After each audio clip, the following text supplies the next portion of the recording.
Have you ever found yourself staring at your phone, wondering why he hasn't reached out? Especially when everything between you felt so real. The conversations, the connection, the chemistry, it all seemed to be building towards something, and then suddenly, silence. It's confusing, it's painful, and it makes you question everything. But here's the truth most women never hear. A man can want you deeply and still not contact you. It sounds contradictory, even cruel, but it's not about you. It's about what's happening inside of him.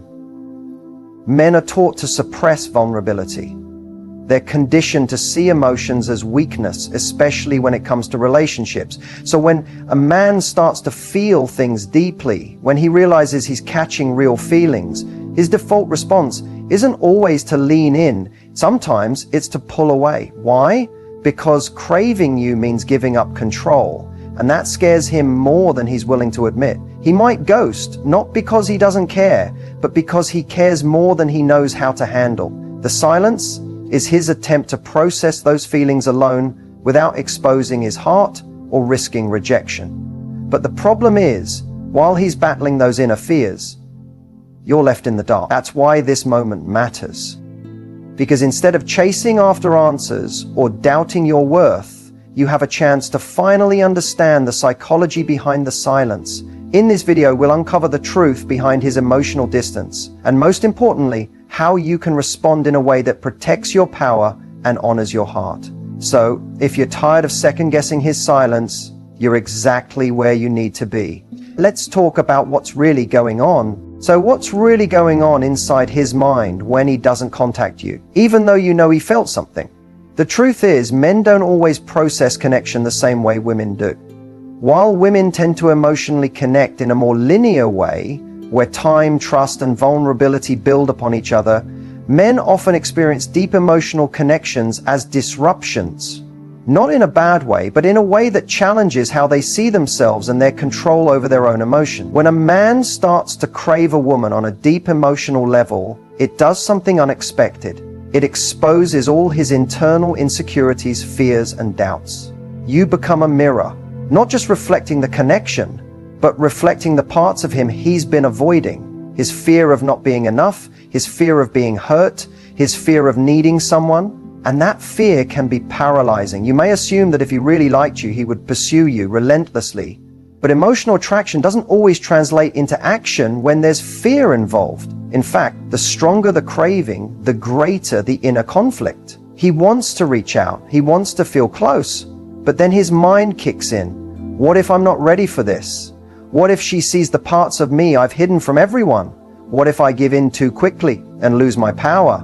What if I get hurt again? These thoughts aren't obvious. He doesn't say them out loud. He might not even consciously realize he's thinking them, but they're running the show. So instead of calling you, texting you, or making a move, he hesitates. And that hesitation starts to grow into silence. Days go by, then weeks. And from the outside, it looks like he doesn't care. But on the inside, he's stuck in a battle between desire and self-protection. What makes it even more confusing is that sometimes he might even test you through that silence. He might wonder, will she chase me? Will she fight for me? Will she still be there if I come back later? It's not healthy behavior, but it's real. It comes from a place of emotional immaturity and fear of vulnerability. This is why it's so dangerous to assume that no contact always equals no interest, because sometimes no contact equals emotional overload. It's not that he doesn't feel anything, it's that he's overwhelmed by what he does feel and doesn't know what to do with it. But here's the thing, it's not your job to manage his emotions for him. It's not your responsibility to convince him you're safe or to reach out and rescue him from his internal chaos. When a man is truly ready to be in a relationship, he chooses to communicate. He doesn't let fear hold him back. That's the difference between emotional attraction and emotional maturity. So if you're in a situation where he's gone silent and you know he felt something, this is your moment to reclaim your power. Don't fill in the silence with overthinking. Don't create a story that makes his fear your failure. Instead, take his silence as information, not a reflection of your worth, but a reflection of where he is emotionally. Because in the end, someone who truly values you will find a way to show up, not just when it's easy, but even when it's hard. And if he can't do that, then maybe he doesn't deserve to have the access to your heart that he once did. When a man doesn't reach out, even when he clearly feels something for you, it's easy to assume he's simply lost interest. But often, it's not about disinterest, it's about emotional triggers. These are deep-rooted responses formed from past experiences, pain, or fear that create invisible walls between what he feels and how he acts. One of the biggest emotional triggers for men is the fear of rejection. Even the most confident man, someone who seems charismatic, successful, or put together, can carry the quiet fear of being emotionally rejected. Maybe he was hurt in a past relationship. Maybe someone he loved walked away when he finally opened up. That memory stays. So now, even when he meets someone amazing, like you, he hesitates. Because reaching out feels like handing you the power to hurt him again. Another major trigger is the fear of losing his independence. This one runs deep, especially in men who associate relationships with control or restriction. He might care about you, he might crave you, but if being with you makes him feel like he's giving up his freedom or losing his grip on his own path, he will instinctively pull back. Not because you're doing anything wrong, but because he's projecting old fears onto something new and real. There's also the fear of not being enough. This one hides well. On the outside, he may seem self-assured, but inside, if he doesn't feel like he can fully measure up, emotionally, financially, or spiritually, he may retreat. Why? Because if he believes he can't offer you what you deserve, then silence becomes his shield. He'd rather withdraw than risk you discovering his insecurities. Then there's emotional overwhelm. Some men have never been taught how to process intense feelings. When they experience real intimacy, vulnerability, or emotional connection, it overloads them. Instead of leaning into it, they shut down. It's not about not wanting the connection, it's that they don't have the emotional tools to hold it. So their nervous system reacts by retreating into silence as a way to cope. Another lesser talked about trigger is past guilt or shame. If he's made mistakes in his life, or even in your connection, those lingering feelings can make him feel unworthy of reaching out. He may believe he's messed it up, or that you're better off without him. This inner narrative creates distance, even when he deeply desires closeness.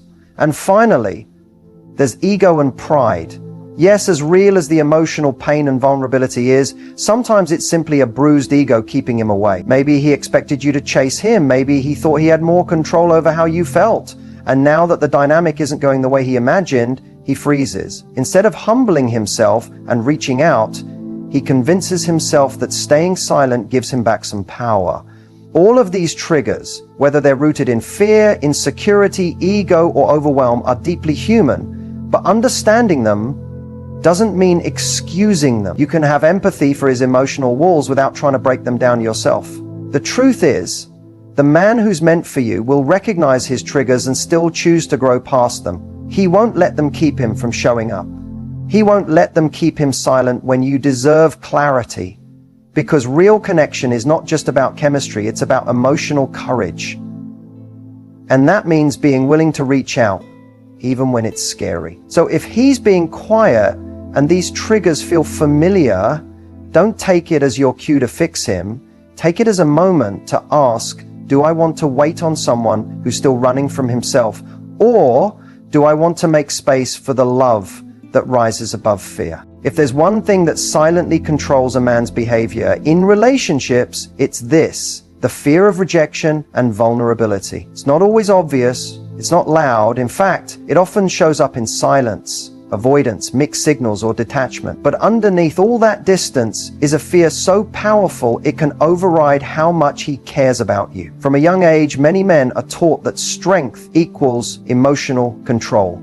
Vulnerability, softness, even the act of expressing love, those things are often labeled as weakness in their world. So when a man starts to genuinely fall for someone, when emotions rise and intimacy deepens, he finds himself standing at a crossroad. Open up and risk being hurt, or retreat and protect himself. And far too often, he chooses protection. Because vulnerability to a man who's never felt safe showing emotion is terrifying. It means exposing a side of himself that he spent years hiding. It means possibly revealing his insecurities, his fears, his emotional wounds, and trusting that you won't reject him once you see the full picture. That's a huge risk for someone who's never been shown that love can be safe.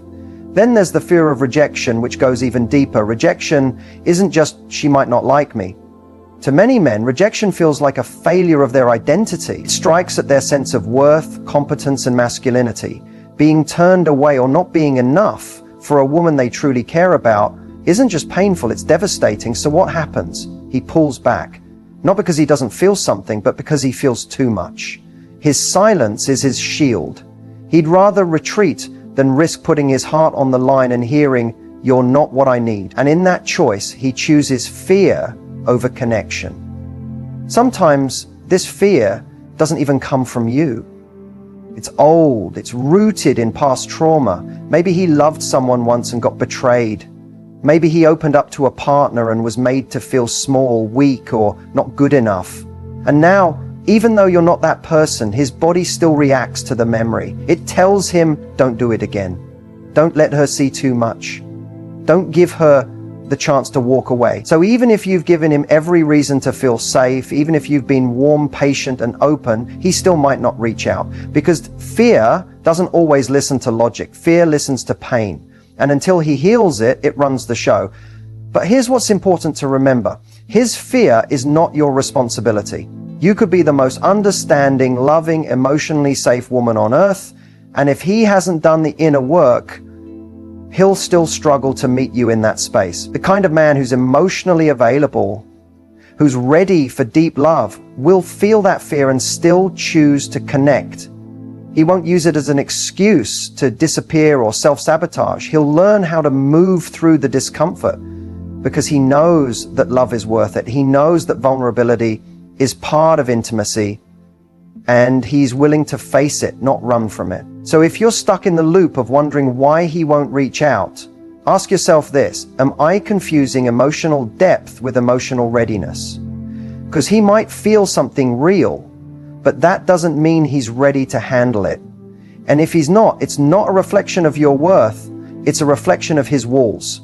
You deserve a love that's not afraid to be seen, not afraid to risk, and not afraid to rise above fear. You deserve someone who doesn't just crave you, but is courageous enough to show up for you. When a man pulls away or goes silent, the instinct for many women is to close the gap, to reach out, to ask what's wrong, to get clarity, to fight for what felt real. Because the connection was there, right? You felt it, so why wouldn't you try to fix it? But here's the hard truth. Chasing a man almost always backfires.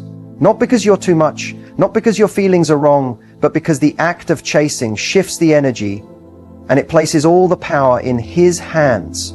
When a man feels your energy coming toward him while he's moving away, he doesn't interpret it as love, he sees it as pressure, as neediness, as emotional debt.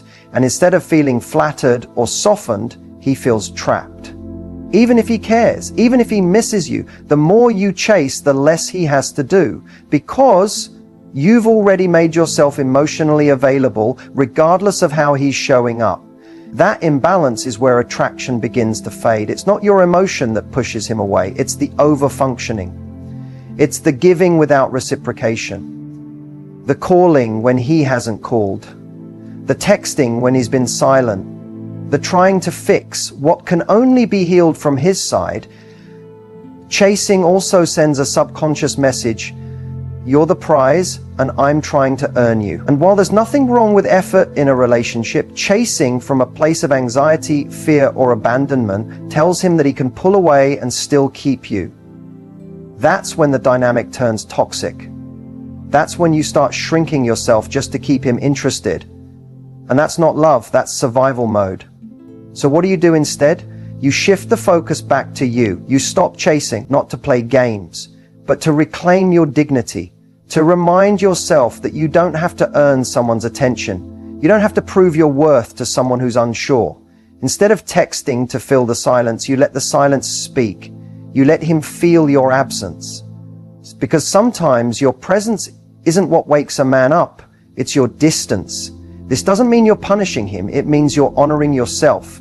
You're saying, if you're unsure, I'll step back. If you need space, I'll give it. But I'm not going to chase someone who can't see my value clearly. And here's where the power shifts. When a high-value woman pulls her energy back, it creates space for a man to step into his own clarity. He has to feel the discomfort of losing access to you. He has to face his own uncertainty instead of using your constant reassurance as a distraction. And if he truly cares, he'll return, not because you chased, but because he realized he didn't want to lose something real. But if he doesn't come back, that's your answer too, not as a rejection, but as redirection. Because the man who's meant for you will meet you where you are. He won't need chasing, convincing, or emotional negotiation. So let this be your reminder.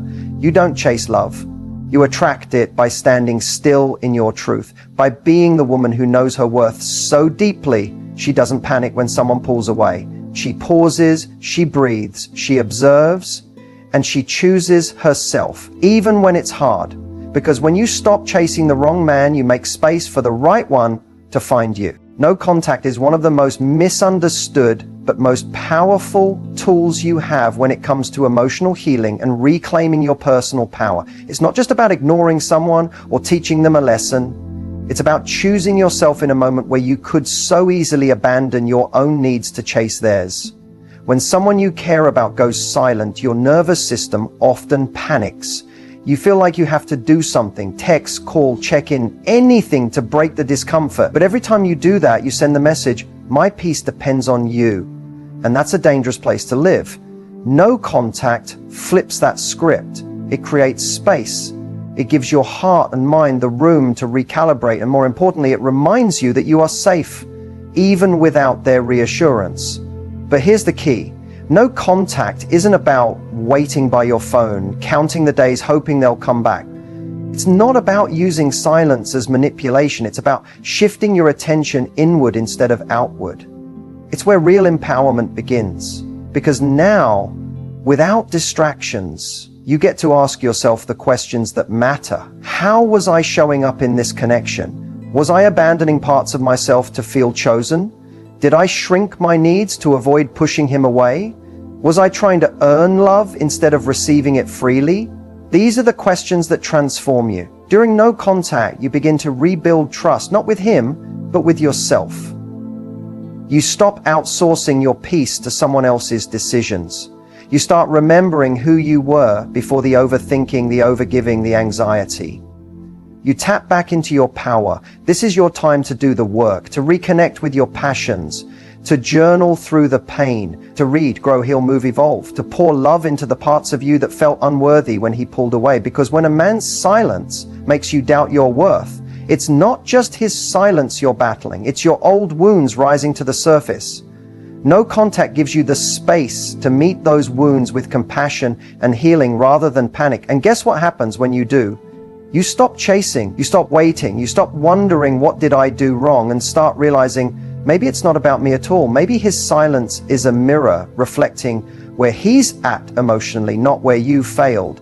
When you approach no contact from this empowered place, something magical happens. You begin to glow differently, not because you're faking strength, but because you're genuinely becoming stronger. You're no longer the version of yourself that needs someone to validate your worth. You know your worth. You embody it, you walk in it, and if he does come back, you'll be in a space to see him clearly, not from a place of desperation, but from discernment. You'll ask, is this man showing up for me the way I show up for myself? And if the answer is no, you'll have the strength to keep moving. No contact isn't just a strategy, it's a spiritual reset, a reclamation, a return to the truth that your value is not tied to someone else's ability to recognize it. So while he may be wondering if you'll reach out, you'll be quietly becoming the version of yourself who doesn't need to. The version of you that attracts, not chases. That chooses peace, not panic. That leads with power, not fear. If you've ever found yourself stuck in a dynamic where you're always the one overthinking, overgiving, and overanalyzing his every move, this is your moment to flip the script. Not through games, not through manipulation, but through a powerful inner shift. that changes everything about how you show up and, more importantly, how he responds to you. Flipping the script isn't about making him chase you just for the sake of your ego. It's about stepping back into your feminine power, the kind of power that doesn't beg, doesn't chase, and doesn't collapse every time someone becomes inconsistent. It's about shifting the dynamic from reaction to response. Because right now you may be reacting to his silence, his distance, his emotional confusion. And every time you react, by reaching out, by over-explaining, by waiting on him, you reinforce a dynamic where he leads and you follow, where he controls the pace and you try to keep up. So how do you flip that? It starts with stopping the emotional chase. You flip the script when you stop trying to earn love and start becoming magnetic to it. And magnetism isn't loud, it's not clingy, it's calm, it's grounded. It's when you're so deeply connected to your self-worth that you no longer feel the need to convince someone to stay. You let them decide, and their choice doesn't shake you, it reveals them. You shift the dynamic by redirecting your energy. Instead of obsessing over his next move, you focus on your next move. You focus on your growth, your healing, your goals, your friendships, your radiance, because nothing flips the energy like detachment from outcome. And that doesn't mean you don't care.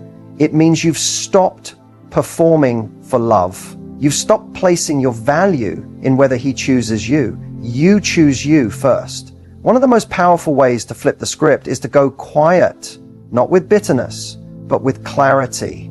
You stop feeding energy into the dynamic that drains you. You stop explaining your worth. You stop negotiating for attention. And in that silence, something incredible happens.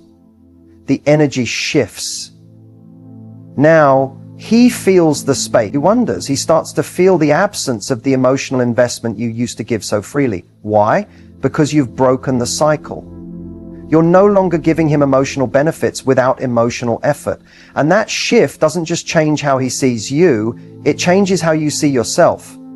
This is also where boundaries come in. Flipping the script means making it clear through your actions that your love isn't free if it's not respected, that your access requires effort, that your heart is a privilege, not a guarantee, that you don't stick around for potential, you align with consistency.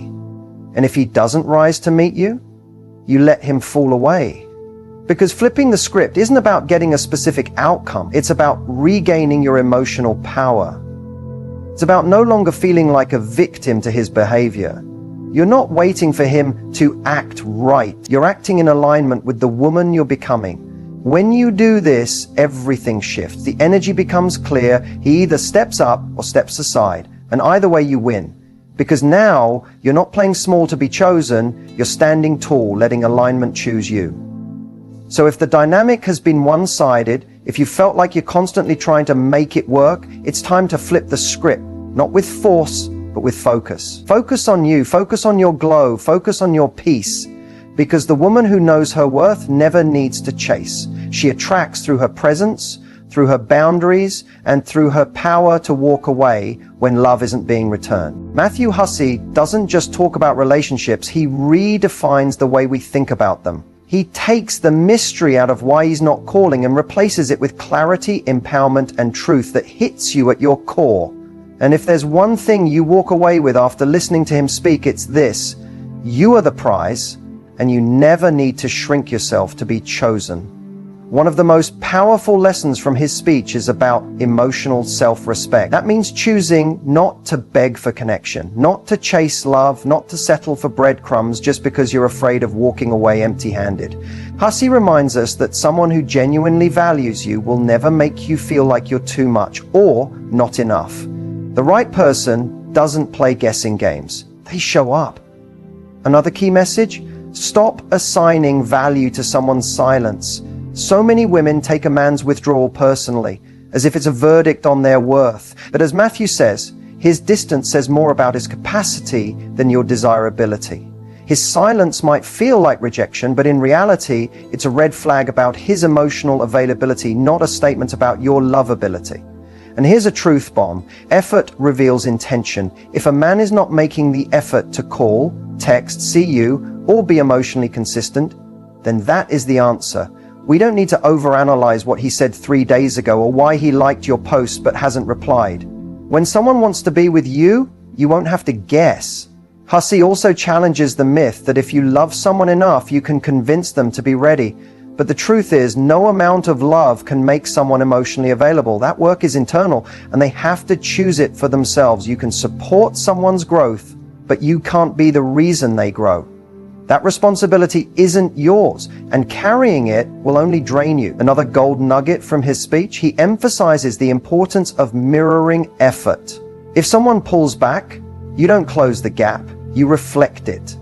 That's not about playing games, it's about maintaining balance. Emotional giving should flow both ways. If you're the only one initiating, planning, caring, and thinking ahead, you're not in a relationship, you're in a performance. Perhaps one of the most healing things Matthew talks about is the concept of letting go with grace. That doesn't mean you didn't care. It doesn't mean the connection wasn't real. It means you've decided to stop waiting for potential and start walking toward peace. Holding on to someone who won't commit is like clinging to a locked door, hoping it will open if you knock harder.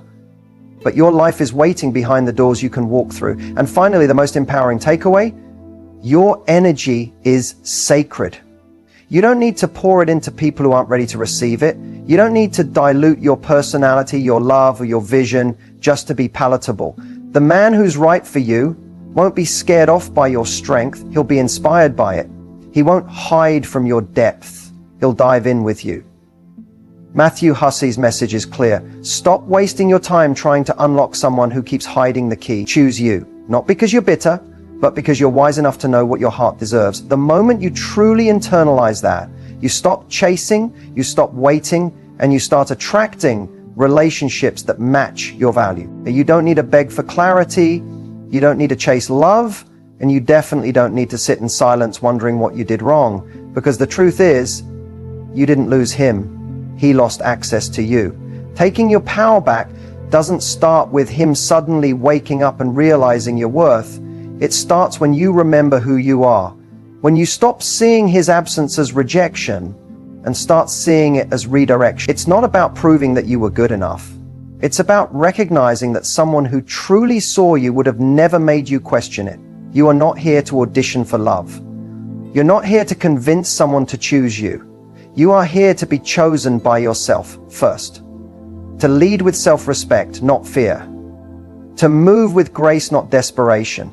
Sometimes the most powerful thing you can do is walk away from what confuses you, from the mixed signals, the hot and cold, the almosts and the maybes, because your peace is too expensive to trade for someone else's indecision. So take a deep breath and remind yourself, your love is valuable, your energy is sacred, and your time is not for those still trying to figure it out. Let him wonder, let him sit with your silence while you rise into the version of you that never waits to be chosen, but chooses herself over and over again. Because when you take your power back, everything changes, not just in your love life, but in how the world begins to respond to you. You're not just reclaiming him, you're reclaiming you.